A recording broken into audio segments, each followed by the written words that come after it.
When you hear the word gangster, one conjures up images of a sharply dressed Italian mafioso, smoking expensive cigars and ruling a crew of enforcers with a sublime mixture of class and deadly intention. A man who commands respect on the streets from his community and enjoys a lavish lifestyle from the proceeds of various illegal rackets and extortions. He is bound by the rules of omerta and a secret society that is the stuff of cinematic legend. But to an underprivileged Italian kid growing up in Bristol, Connecticut, a membership in La Cosa Nostra is about as likely as a membership into Harvard's fabled porcelain club. For this kid, being a gangster isn't about flashy cars, speakeasies, and beautiful women. It's about surviving one more day. Born into the streets of Bristol means being caught between gangs like the Latin Kings, Pump Nation, and the notorious and primarily African-American gang known as 20 Love. For this kid, it means forsaking the traditional memories of a nostalgic Italian neighborhood for a youth encumbered by crime, violent assaults, suicides, and murder. This is the legend of William Stax Pasquarelli. I wouldn't know a gunman if I saw one. The gangster era starts. 5 feuds of public enemies bring a reign of terror and baffle police. How did this famous gangster treat you? He treated me wonderful. This is what I'm telling you, what I'm exposing. This is my doom. So Bill Staxx, if people don't know him, he's got a mob show. He interviews really all the big guys that are doing podcasts. Almost all of them know Staxx or have been on his show. It's a nice show. It is. He's had Luciano on. You know who he had today? Scott Bernstein. Ah. Yeah, I just saw it flash up. I didn't get a chance to hear it yet, but The researcher himself. the great Scott Bernstein. There's not a week goes by I don't quote Scott on something. Like I said, he's had Luciano. He's had, of course, Hootie. He's had Bobby Luisi. Anybody you can think of, it's been on his show. And the cool thing is, I actually knew Stax before all that. When we first started coming out with the show, Okay. we hooked up on Instagram, and he was a fan of the show and said he was thinking about starting his own, going to get a studio, and he knew some heavy hitters, he knew some mob guys, and he was going to do video, so anyway, I knew Stax before all this, watched him come up, I watched the first couple, I watched him get better and better, and the really cool thing about him is he's kind of known for his video skills. He's going to have the titles across and the transitions and the backbeat music, the crazy backgrounds and stuff, and really technically capable, more so than most of the guys you see on it, especially for the budget he's working on and stuff. So he doesn't talk about himself a lot, but he'd drop a little thing here or there. And by the time I got to talk to him on the phone a few times, he'd just start kind of mentioning things about his life. And it would be like, what the hell, man? He'd tell me a story that would have me on the edge of my seat, literally. I said, man, I want to do your story. He's like, yeah, I got some good ones. I'm like, man, in the 5-minute conversations we've had, nice. I've got enough that I know. So I was like, yeah, we could make this work, man. It's going to be an awesome show. So if you like his show, if you know who he is, I think you're going to be floored and moved by the life this guy's led and what an amazing accomplishment it is that he's gone from where he was to where he is now. And if you don't like him, stick with us because it's a great story and he gets his ass kicked over and over and over. And you can enjoy that. The next show we're doing is Gas Pipe. How's that script coming? I actually started working on it today. You did? I thought Zach had 3 pages like weeks ago. They're gone. He lost them. And so I've taken over. You're aware Zach has a job now, a real job, and so that's taking up more of his time. And well, it's been 6 weeks. So what are your hours, Zach? I'm curious. 100 a week, 100 hours a week. Today was mostly researching. Anyway, I'm looking for big things and quick because I don't want to wait another 6 weeks for a show. Okay, so I'm your host, Bill Crooks. Still a nice guy. Still nothing to worry about. To my right is the underzealous Zach the Zip Griffith. How we doing?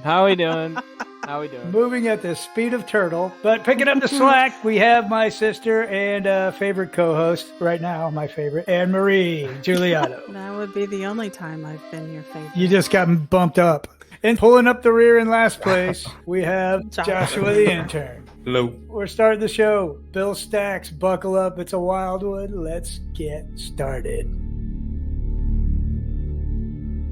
William Robert Pasquarelli III is born in Bristol, Connecticut in May of 1979 to Samantha Aline Lambert Tuttle Salt and Billy River Bill Pasquarelli.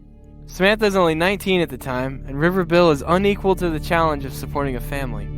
Shortly after William Robert is brought home, River Bill abandons his obligations, leaving Samantha to provide for young William and his older brother Derek. He will not be seen again for many years. Around 1981, Samantha married a man that we'll call Mr. Connecticut, and a couple of years later gave birth to a daughter named Kimberly. My mother's husband, she married Mr. Connecticut in the early 80s, and he beat the shit out of me pretty bad.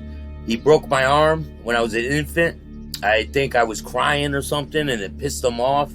So he beat the shit out of me to shut me up, and he hurt me. And they bring me to the hospital. Back then, it wasn't like it is now, and nothing happened. He used to beat the shit out of me all the time, bro. I was the stepson, so my brother was the stepson.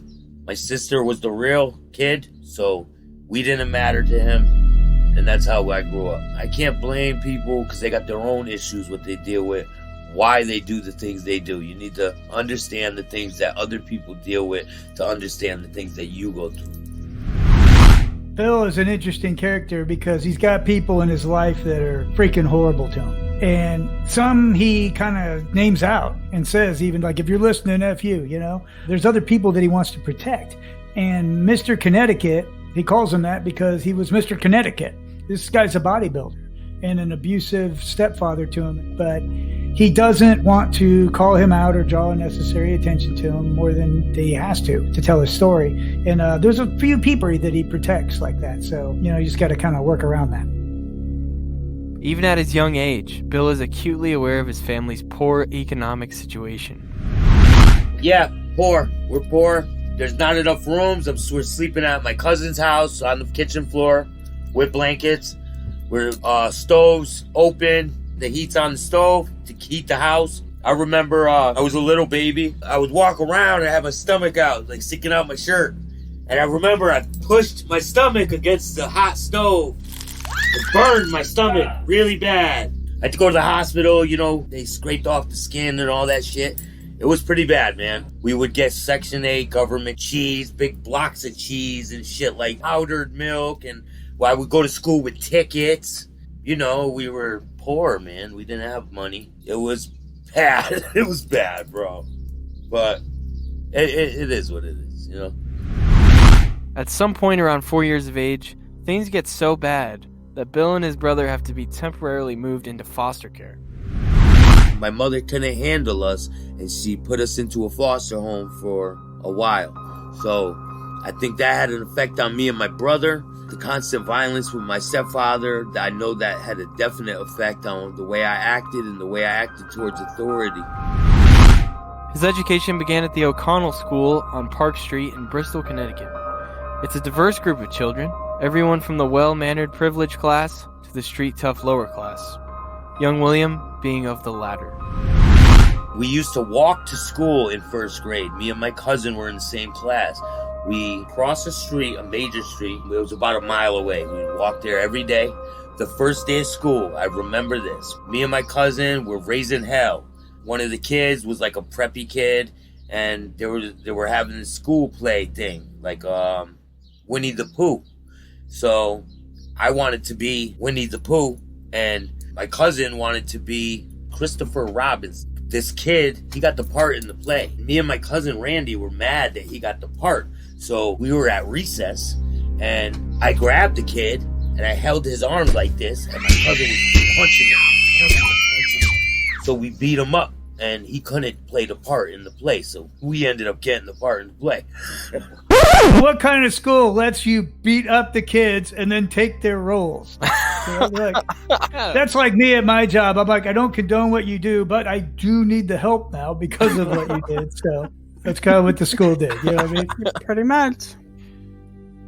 As often happens in this type of story, it isn't long before Bill finds himself at odds with the school authorities. So me and my cousin raised hell in first grade. I end up getting stayed back. They keep me back a grade. They let my cousin go forward. They keep me back. So I'm pretty bad in school. I'm doing bad things. You know, I'm back talking to the teacher. I'm using vulgar language. I'm doing things like that. So I caused havoc in school. 2nd grade, his name was Mr. Hudon. He was the principal in O'Connell School.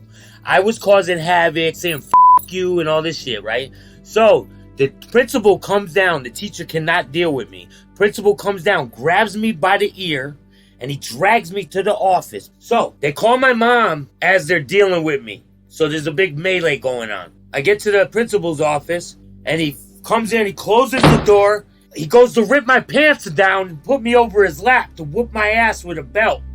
My mother busts in the door, right in the principal's office. "What are you trying to touch my son? Blah, blah, blah." And she grabbed me from school, took me out, and I didn't go back to that school. So we moved. From that point, I went over to Southside School, which is on Wolcott Street in Bristol, Connecticut. So now it's worse, bad. It's really bad. There's kids like me in this school. With a new school comes a new neighborhood. When it comes to fresh starts, hope springs eternal, or at least for a few hours. First day we're in the projects, we're moving our stuff into the new house, right? And a van pulls up. Cops jump out with SWAT team gear, rifles. "Get on the ground, get on the ground." We're like, "Oh shit." The whole family gets down. They're like, get in the house, go take cover. And this is our first day there. Some guy has a gun and he's like threatening to shoot people. So there's cops running through the project looking for this guy. And they're telling us to get on the ground, go in the house. So that was the first experience in the project. And it would be crazy, crazy things happening there constantly. Just to clear in, his dad works construction. Yes. He does have a job, and he's saving money, and he's actually taking these kids to work, and they're picking up nails, shit like that, and they're saving up to get a house and get up. They have this dream. He's not like some guy that's sitting around drinking, beating the kids. You know, he goes to work and comes home and then beats kids. The plan may be to escape the projects, but as William turns 10 years old, it is this neighborhood that will serve as the violent backdrop of his childhood. I'm causing havoc at this time, so now I'm about 10 years old. I'm hanging out with the kids in the projects. I'm running around. There's another notorious housing project right next door to this project. It's called Union Street. They called it The Hill. And there was a gang there called the Hilltop Hustlers. And those kids were all the older brothers of the kids I was going to school with. In school, the kids used to pick on me and shit. One day, I was in the mall with my skateboard, and I was hanging out with a girl. So I'm sitting down with the skateboard. Kid comes up to me, punches me in the face. They take my skateboard, they break it in half. They tell me, "If we ever see you skateboarding again, we're gonna kill you." So I'm scared. I'm a white kid, and these kids are all mixed races. They're Puerto Rican. There's some black kids there. There's Dominicans. They're all mixed races. There's no white boys. I'm the only white boy. The Hilltop is all nationalities, mainly Puerto Rican and black. Now, the other projects that I lived in was a lot of white people, but it was lower class white people, meaning they didn't have a lot of money. They were just struggling, like Section 8 type thing. There was mixed races in that project too, but it was labeled the white projects. The name of the projects is Dutton Heights. 10 years old, I go up to the school by myself and I'm playing, just chilling. I have a book of matches in my pocket. I'm over by the school. I see a bunch of papers in the dumpster. I'm like, F it. I take the matches. I flick the match in the dumpster. The fire starts. It gets really big, man. I'm like, holy shit. So I start walking home. I cross the main road and I see one of my friends from school. And I go to him. I'm like, yo, you see that shit, yo? I said, I did that. Right there, I learned, don't tell people nothing. I went home. That kid went to the fire department and told them what I did. So they showed up at my house, and that was my first interaction with the police. And it wouldn't be my last. I got suspended from school, and they had me doing work at the school, cleaning and picking up rocks in the field, things like that. So my punishment at home was you're grounded for a year in your room. I didn't give a shit. I didn't care. I was going to do whatever I wanted. It's also the first time in Bill's life when he discovers his first real passion. So 1989, I heard my first rap song called Roxanne Shante, right? I was like, oh my God, I was blown away by this music. What is this music? This is like my life. They're saying my life on this music. And I'm only 10 years old at the time. So I'm relating with this music. I have a deep passion for this. So I started saying, I can do what they do. I was saying that to myself. I know I can do it. So I started studying people's rhymes when I was young. So I would listen to tapes over and over and over again until I memorized every single word. I would read the covers of the cassettes. I would know everybody, the producers, the person that did the graphics. I would learn everything on the tapes. And I'm like, I'm going to be this guy one day. This is going to be me one day. I always thought that that was going to be the case. But life brings you in different directions, and I'm getting there in a different way. So I'm rhyming at this time. I'm starting to write rhymes, right? I'm in my room rapping. Boom, boom, boom, boom, boom. And my stepfather busts in the door. Why you rapping this shit? And I'm like, this isn't whatever you said shit. This is my shit. That's the way I was thinking when I was a kid. I don't know color. I don't know the difference between black, white, good, bad. I didn't have a dad to tell me, you gotta act this way, son. Do this. Pee like this. You know, I didn't have a dad to do that.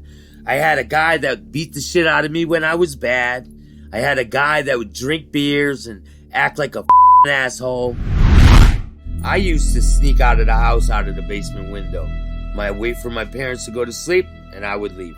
So, I met this kid. His name was Steve. And me and Steve used to hang out every day. He used to babysit a lot of kids, younger kids, so he would make money. So one time, Steve comes at me and he goes, hey, Bill, come over to my house, man. I go to Steve's house. Steve goes, look what I got from the house where I was babysitting. It was a chrome semi-automatic pearl grip pistol. It was a 25. He has a box of shells and the gun. And I want that gun. So I go, Steve, I'll give you the $25 my mom gave me for the pistol. $25 was a lot of money to a kid like me at 12. That was a lot of money. That was like $1,000. So I buy the pistol off him. I bring it home. I cut a hole in my wall. And then I put cardboard inside there. And I put the gun in there. And then I put a picture over it. So I'm like, I'm going to keep it in there. If I ever need it, I'll go there and get it. That's how I was thinking back then. So the kids at school, they were getting their older brothers to like threaten me and stuff. So I'm like, I'm going to shoot these kids and I'm going to make this stop. I go to school one day. I don't bring the pistol. That's one thing I never did.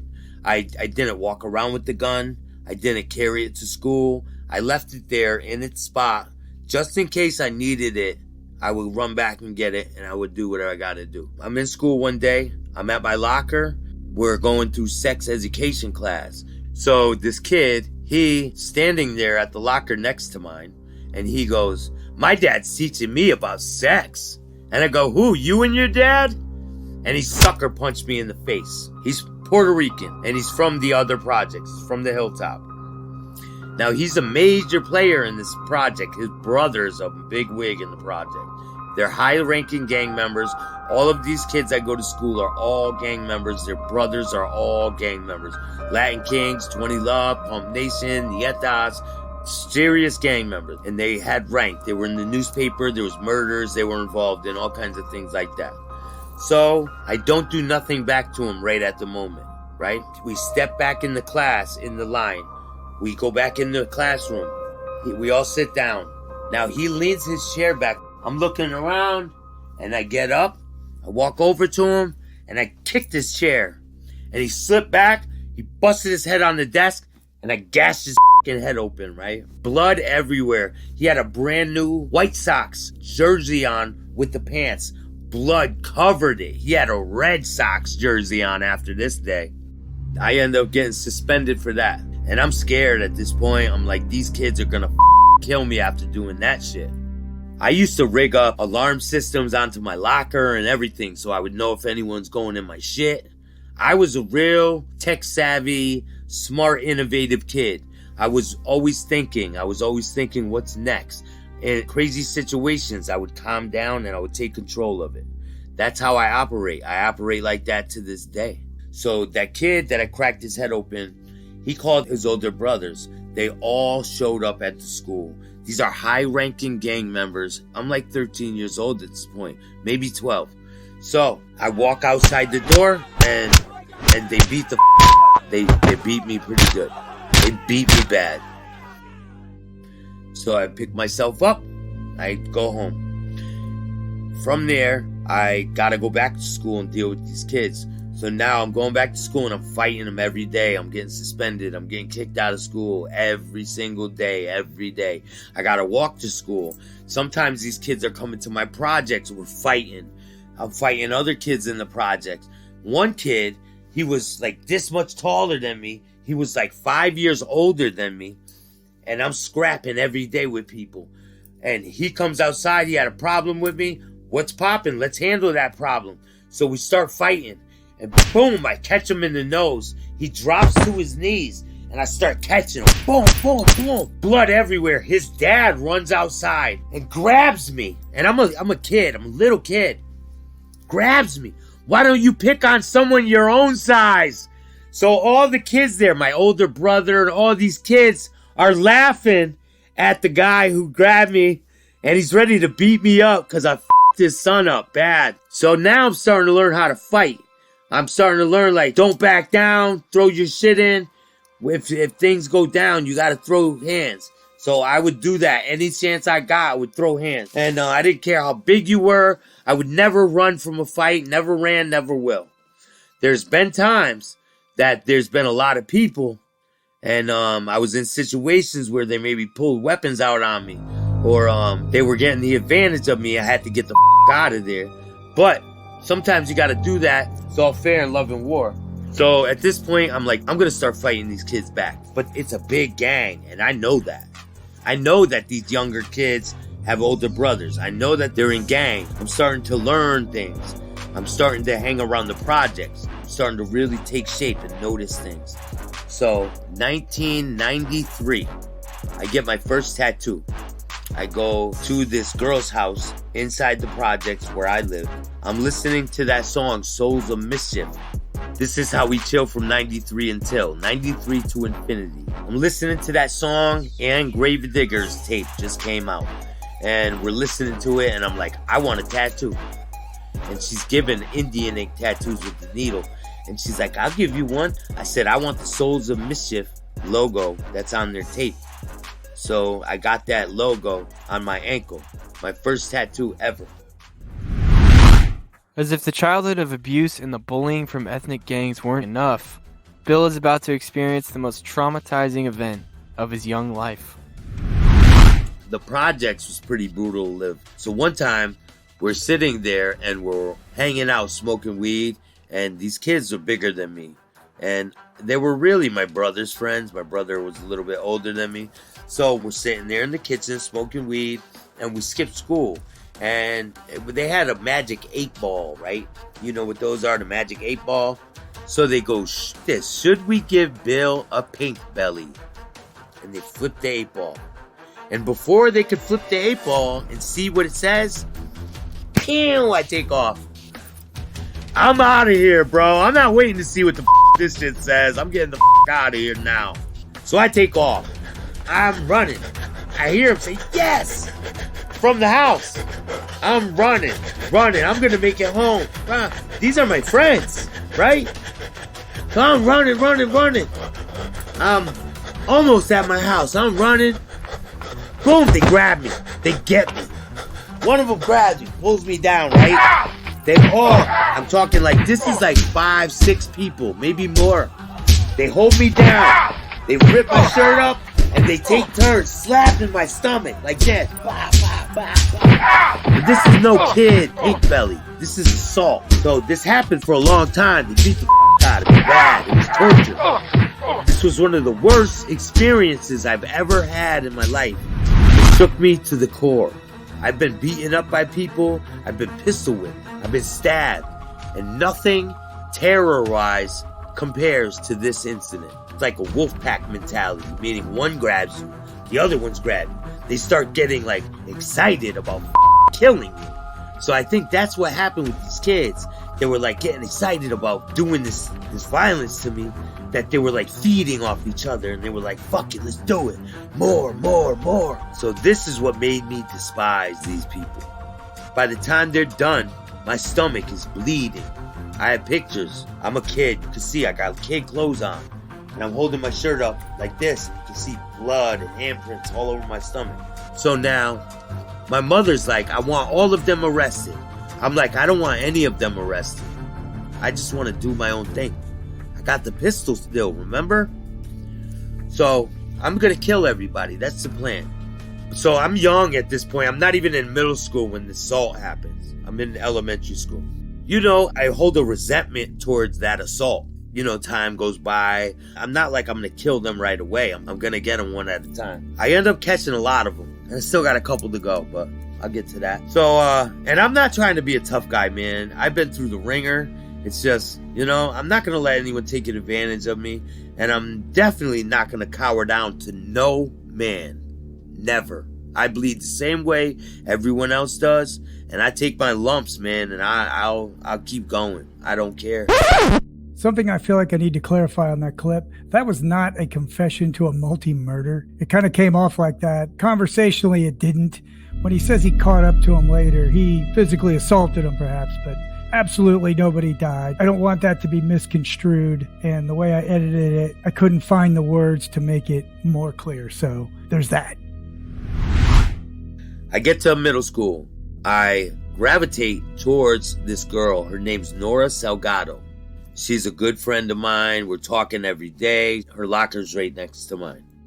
I'm starting to work for the people in the projects. I don't care about school anymore. I'm not doing any work. I don't even give a shit. I'm not just going in class to sit around, talk to people, and look at girls. And that's what I did. I start going to the other projects for the gang members that lived in my projects. And I'm gravitating towards the gang members that don't like the people in the other project. Because I don't like them people. So I'm going against them. I get graduated to 7th grade. I go to the class. I don't like it there. I'm like, F this. I start being a bully. I start treating people bad. What the kids did to me, I'm doing to the weaker kids. I'm ashamed to say it now, but that's what I did. I can just change the future and not dwell on the past. I'm picking on kids. All of a sudden, this kid shows up.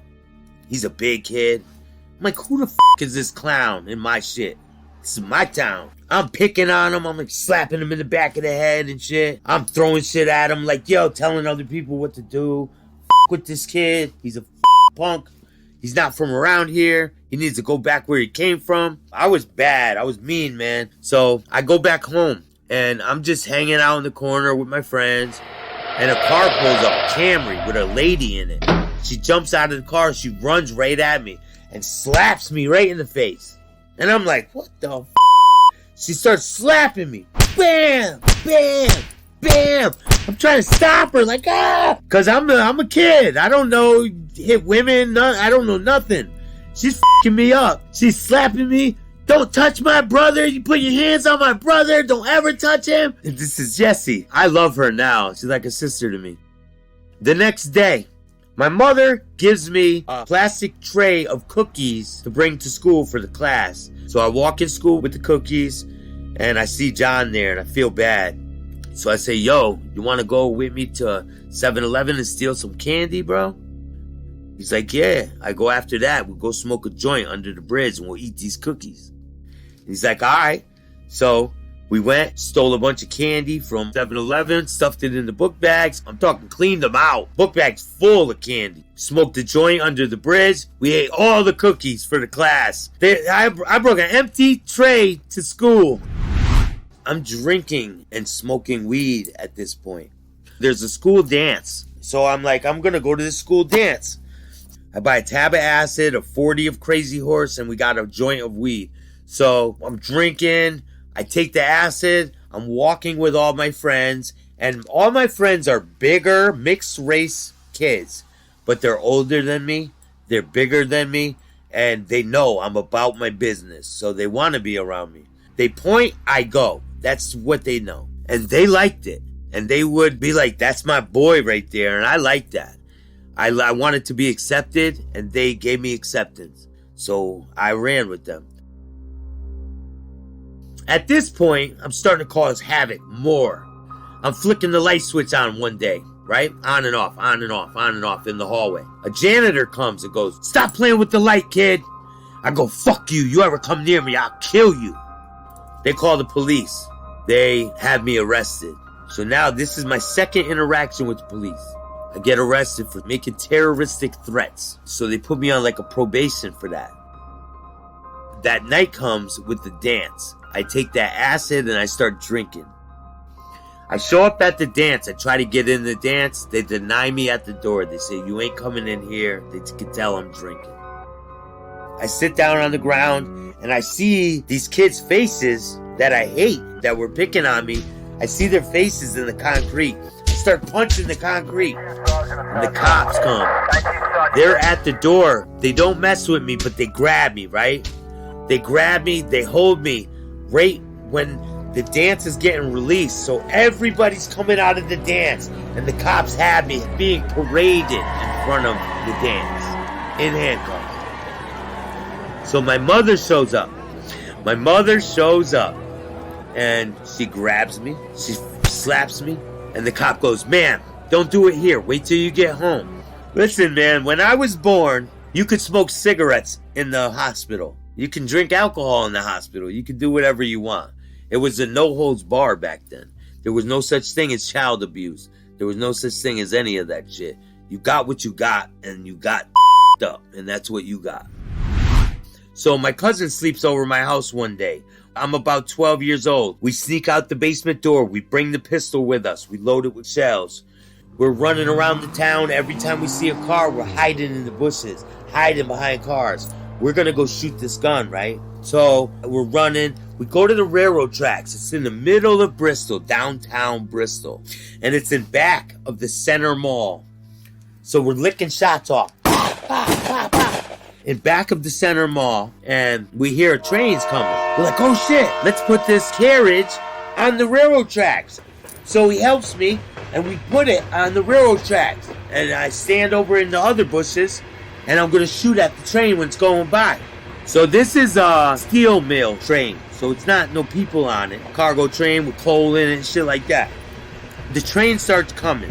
We're shooting the train, boom, boom. We're watching the sparks and shit. It's nighttime.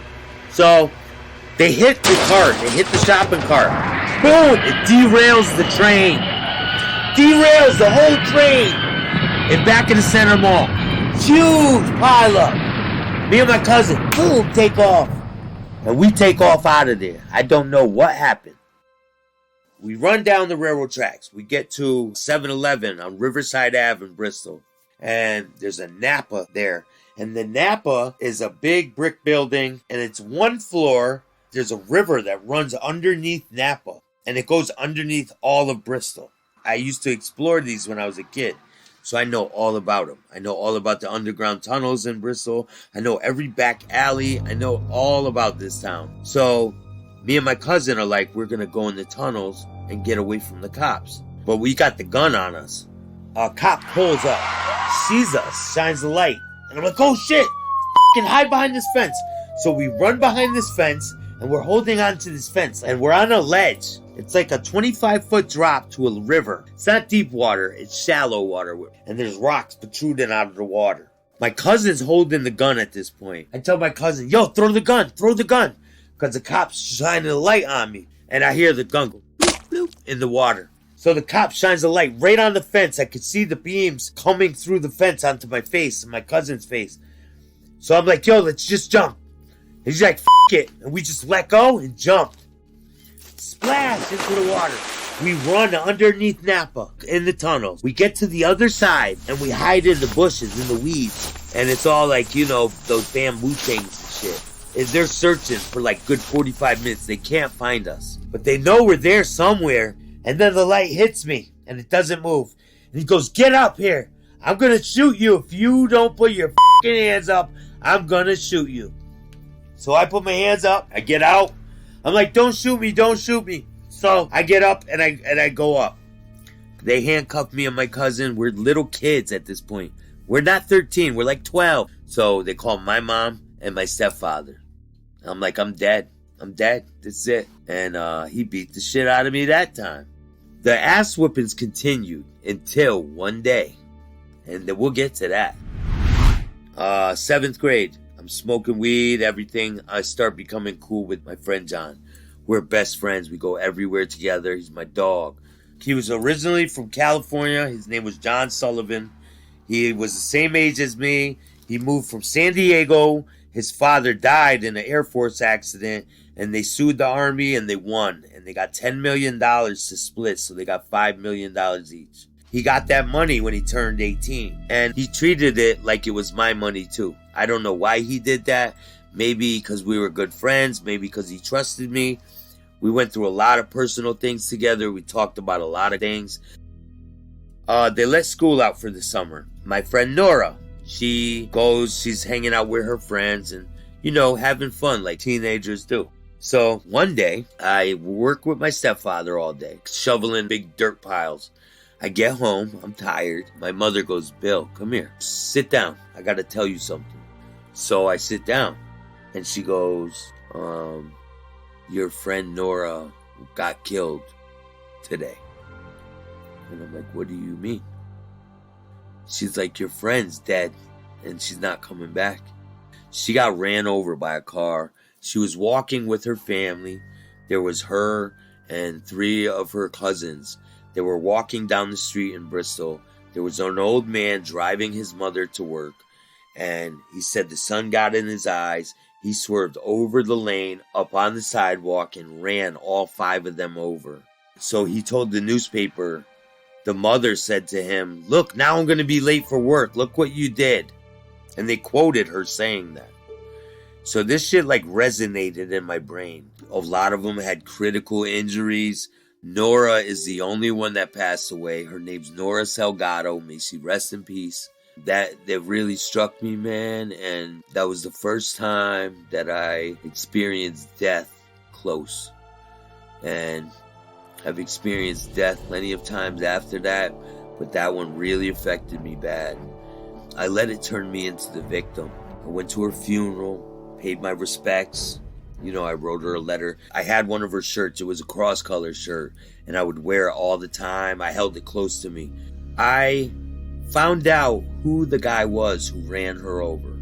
I was going to make it my point to go kill him because he took away my friend, so I'm going to take his life. That was my thinking. There was a voice in my head saying, go kill him. Make it even. I don't know where it came from. I don't know where this violent streak came from, but I think I was comfortable with violence, being hit all the time, being called a piece of shit, being told I'll never amount to nothing. I was told this on a daily basis. So I never really thought I would be anything in life. I thought I was a piece of shit. I thought I was going to end up in jail. I thought I'd end up dead. I hated life. I used to close my eyes and hope for death when I was young. 5 years old. 5-year-old's not supposed to do that. After Nora dies, I start calculating a plan on how to kill this guy. I acquire a rifle. And I find out his address. And I go to this guy's house. And I'm waiting for him to get up in the morning to go to work so I can shoot him with the rifle. So I'm in the bushes. And I'm waiting for him to get out of the house. I'm waiting. And something came over me and said, go home. Don't do this. And I think it was Nora. I think it was her soul coming to me like, I'm okay. Go home. And I think that saved my life that time. So there was many other times that I don't know what happened. Divine intervention. I have no clue. But there was times I should be dead. A lot of them.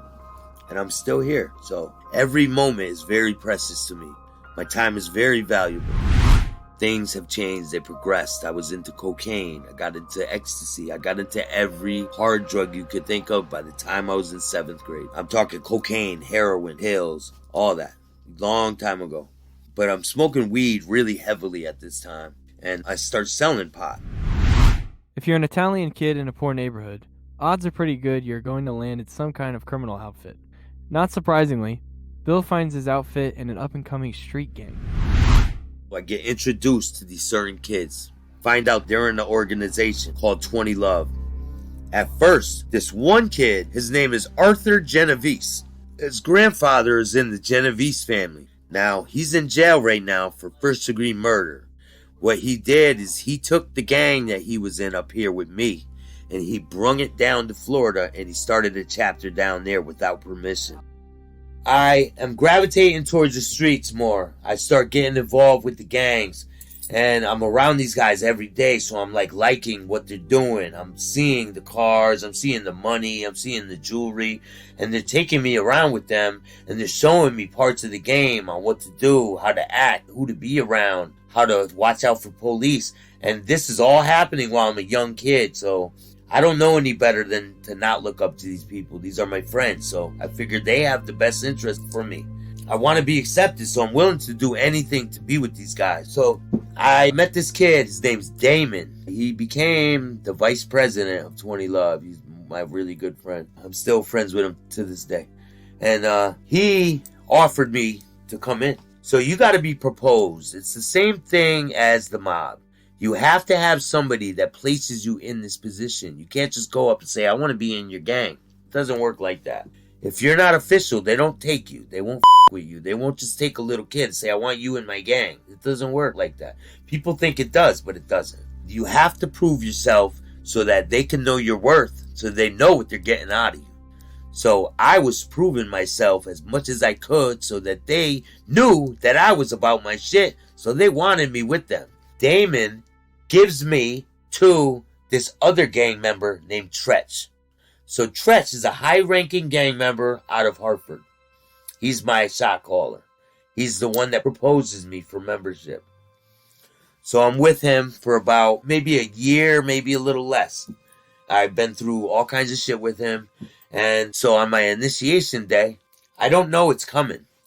We're walking down the street as a group. Now at this point, we're into stealing cars. We're into doing robberies. We're into stealing from stores. Like if someone takes a break, we're going to run in there, grab the money out the register and run out. Someone goes to get gas at the gas station, we're going to jump in your car and take off. We would do things like that.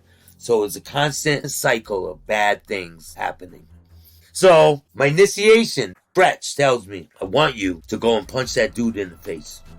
And I'm like, are you f***ing crazy, bro? This guy looked like Hulk Hogan. And he wants me to go punch him in the face. I'm like, that's impossible, bro. He's gonna kill me. So now I gotta figure a way to punch this guy, to make him happy, and get away from this guy without getting killed. So I'm like, man. I walk up, I'm acting like nothing's happening, and I punched him. And I wasn't no powerhouse or nothing. He fucking grabbed me, and his friends weren't far behind, and they me up, man, pretty good. And these guys left me for dead. So I should have known right there. I should have had an inkling. Like, these guys left me there. Who's to say they won't if something else happened? But I always had my friend John by my side. So it didn't matter if the guys in the gang did me dirty or they weren't with me on something that I was doing. I had my boy John with me. 100% could always count on him. We start hanging out in this apartment. It's this kid named Joe's apartment. So Joe is in the gang. He's already a member. He has this apartment in this brick building on Main Street in Bristol, Connecticut. It's these little high-rises, like 4-story building. And there's 3 of them. So there's one way in, one way out. So we had this place on lock. People could not go in or out without us being privy to what's going on. And Latin Kings lived in the first building. They were our enemy. Our other enemies were Pump Nation, Brotherhood. The Los Solitos were cousins to us. They had a handshake, they had bylaws, they had colors, they had all of that. There's some things I won't talk about, and there's a lot of things I will talk about. But we get into this apartment. We're looking out the window, see what's going on, because the guy just got done f***ing me up. So the police are going to be coming soon. The guy Joe is outside, and the cops end up showing up, and they arrest Joe. He's the guy who owns the apartment. They take Joe away in handcuffs. He had a warrant for something. We treat the apartment like, Joe's gone, this is ours. We take all Joe's shit and throw it in the garbage. I set up a bed. I set up my room. I take his room over. And there's 3 other rooms in this apartment. So we got all rooms on lock. Everyone has a room. We got people in the living room. It's loaded with people. It's just a gang house. It's a trap house. They're selling drugs out of there. We're doing everything. So we take over the apartment and they say, Bill, come here. I go into the back room and it's empty. There's no furniture in there. It's a pretty big room. And there's 5 guys in there. And some of these guys are high ranking from Hartford. And I'm like, why are these guys here? What the is going on? So they go, Bill, you're up. It's your turn. Today's your day, bro. I remember it like it was yesterday. I was so happy that I was getting this, that nothing else mattered to me. This was my birthday. I made it. They say, are you sure you want to do this? I say, yes. They say, if we need you and your own families fucking need you, who are you going to come to first? I said, I'll come to you first. So I agreed to all this. I signed the paperwork. So they say you got to get bounced in. It's called getting jumped in. I'm like, okay, I'm with it. So they say you got to fight 3 people and we'll tack 20 seconds onto the clock. If you can handle yourself, you pass the test, you be in. 20 seconds. 3 people is a long time, bro. So it seems like 20 minutes. Trust me. Fight 3 people for 20 seconds and see how it feels. Pretty bad. Because you're trying to fight 1 and you got another 2 you up. You get 2 of them, you got 1 snaking you. So you're getting knocked from every angle. They're 3 fighters. Like, these guys are already in the gang. And once you say, I want to join, and you're in, there's no getting out of this. This is to death. You signed a paper saying you will die before you get out. So I signed the paper. I did not expect to live past 18 years old. I expected to die. That was the plan. I didn't care. And that was what it was. I go in there, I handle my business, I get the shit. They put the beads on my neck, I'm happy, we're jumping around, we're hugging, I'm bleeding, I'm beat up, but we're friends now. Now we're friends, now we're in it.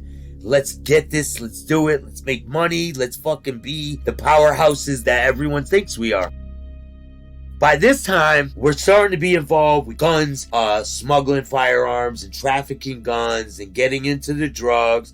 One of my friends hits me up. His name's Steve. He's dead now. God rest his soul. He calls me and he goes, Bill, I want to show you something that you need to know. You need to learn this. Come to my house. So I show up to his house. He lives in Huntington Woods at the time in Bristol. That's where they found the car that Aaron Hernandez used in the murder of Odin Lloyd. I show up at his house. He goes in. He goes, you know what this is, Bill? I'm like, nah, I don't. He goes, it's a scale. And this is a bag of cocaine. So I'm going to show you how to make crack. And I'm going to show you how to weigh out cocaine so that you can make some money. I'm like, man, this is the best day of my life. I'm going to get rich. This is it. So he teaches me how to weigh out points of cocaine. He teaches me how to cook crack. He teaches me how to bag everything, how to sell it, how to deal with people. He teaches me everything. His younger brother was depressed about a female and he hung himself. God rest his soul. I'm very thankful for Steve, but over the years we branched off. He went in a different direction. He went around with the people I didn't like. I don't know if he joined the gang, but I know he was heavily involved with the people I did not like, so I backed away from Steve. At this point, I'm in it. They go, let's go do a score. We're driving down the street in one of my buddy's car. He's named Dan, Crooked Eye. You know who you are if you're out there. Dan was about his business. He was another white boy that was in the thing. At first, he was just an associate. And then he became down. And then he disappeared. I don't know what happened to Dan. I might know, but I might not. So we see a liquor truck. And we see a guy pulling a cart out of the liquor truck. And he's bringing it into the package store. I go, there's the score. We pull up. My buddy jumps in the truck. And he drives the truck away. Whole fucking truck. The whole truck. So we bring it up. I had this parking lot. I'd steal cars at a church, and I would park them at this commuter parking lot. That was my parking lot. It was in the cut. It was hidden. I would do certain things to the cars so I would know if the cops were there or if they were waiting for me. I would just look at the car and I would know. There's certain things you do. You put the visors down. You do this and that. And you know if someone shit. You could tell from afar. I was always doing things like that. A little step ahead. Trying to be a step ahead. I've committed so many crimes that I should be still in prison for it. Honestly. But I'm about redemption and I changed my life, man, and I don't belong in prison anymore. So we steal the truck. I end up drinking a whole bottle of Sambuca that night, a liter. And that was the worst mistake. I was throwing up out of the second story window. I was sick for 2 days. One time, me, that guy Crooked Eye, and my friend John, we have a problem with some Pump Nation guys up in the other projects. Crooked Eye's like, yo, let's go handle this business, man. So I'm like trying to figure out what we're going to do. What's the plan? How are we going to go in there? How are we going to hit them? So we're like, it, man. Let's just go. We'll drive by there, see what's going on, and we'll figure it out. We're driving, and I'm in the passenger seat. We're coming up on the projects, and all of a sudden, the gun is laid over my lap, and he pulls the trigger. Right in front of me. I had no clue he was going to do this. Right out the window at these guys. It was a drive-by shooting. After the gun goes off, we take off. We're flying down the road, and I think I licked off shots outside. Boom, boom, boom. I wasn't trying to hit nobody. We were just, trying to make a statement, basically. Like, don't with us, bro. We're here. We get to the end of the street. We're driving down the hill. We come around this corner, and we start going down a hill, and smoke starts filling the car. And we're all like, what the hell is going on? We're like trying to figure out where the smoke's coming from, and it's pouring out the back, out of the trunk, but it's filling up the car. And it's a two-door Mercury Cougar. When they wired up the amp, they wired it wrong. So when we were going, it like fried the amp and the radio and everything. And so the smoke was filled in the car. We couldn't even drive anymore. He had to pull over. We were all getting out of the car, and we just got done shooting up the street. So I'm thinking that these people are coming down to kill us, and we're trying to air out the car and shit, and it was just insane. The level of anxiety was like through the roof, and we ended up jumping back in the car and going.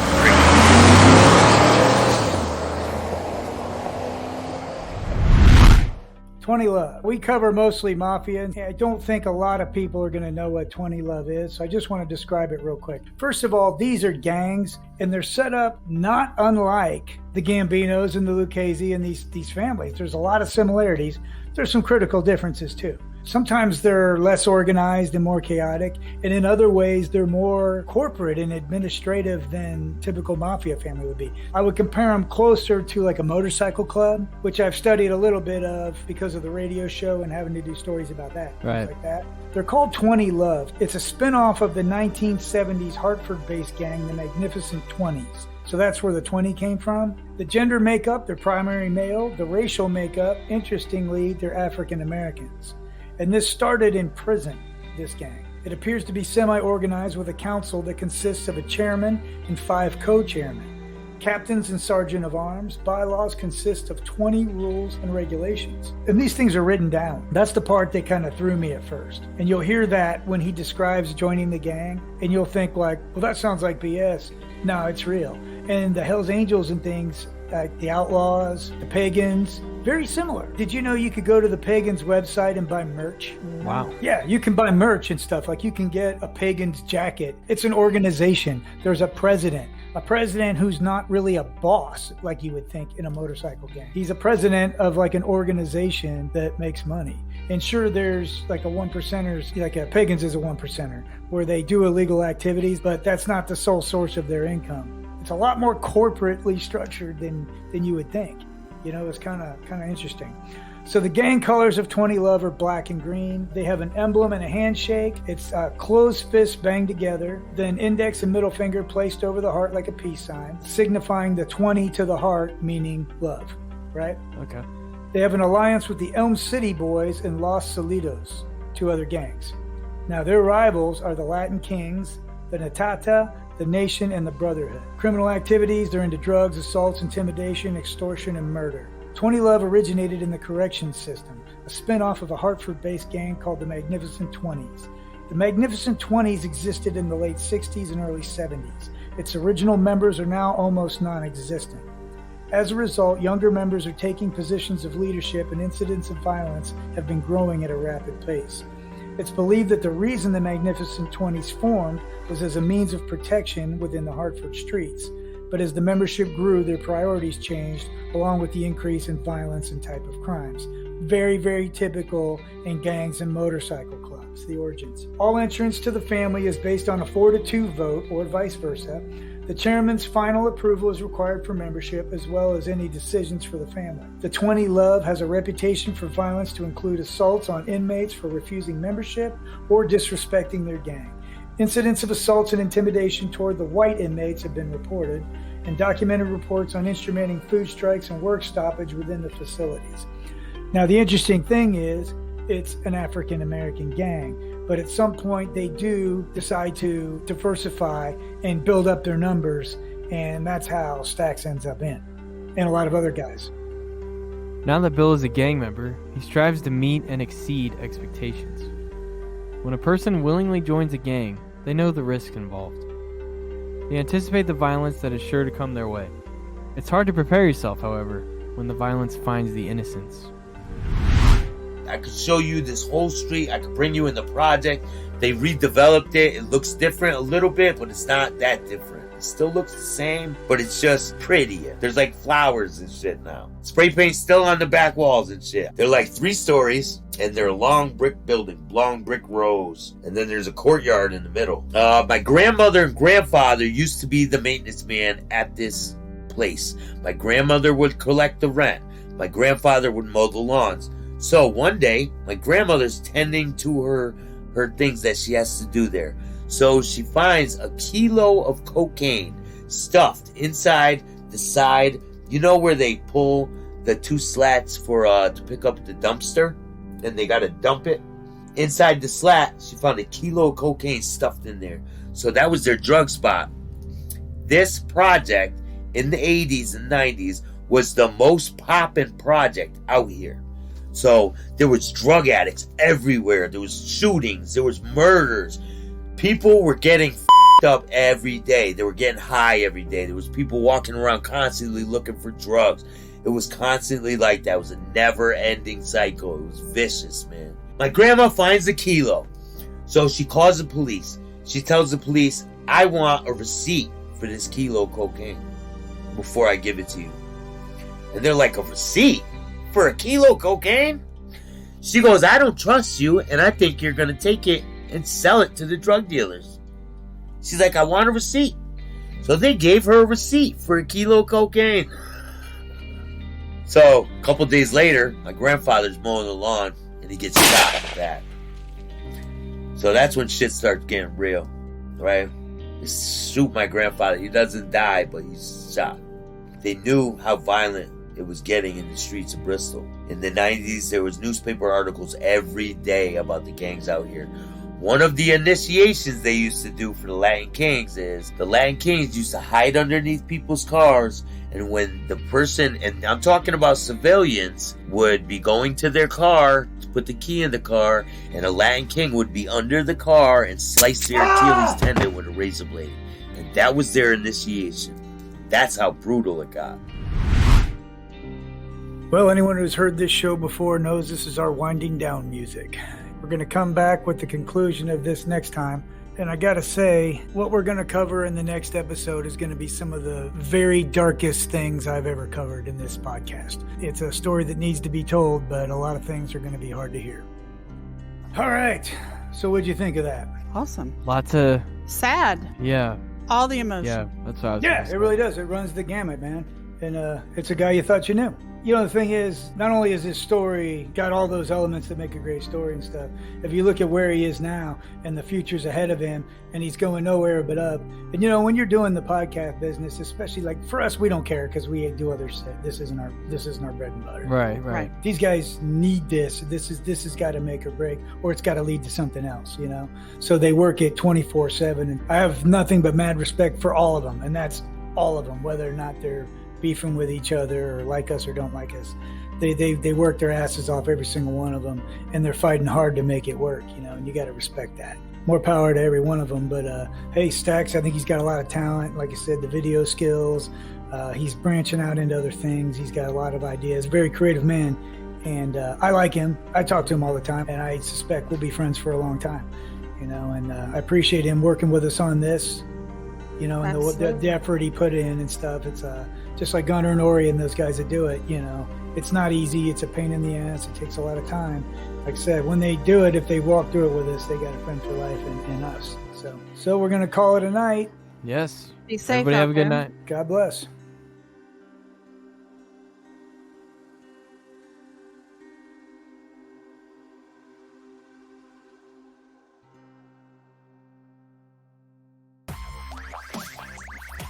Thank you for listening to Partners in Crime. This week's episode is an adaptation of several different historical accounts. Music is courtesy of Kevin MacLeod.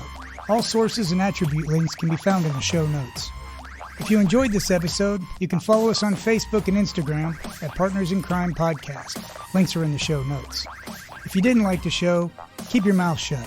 No one likes a rat.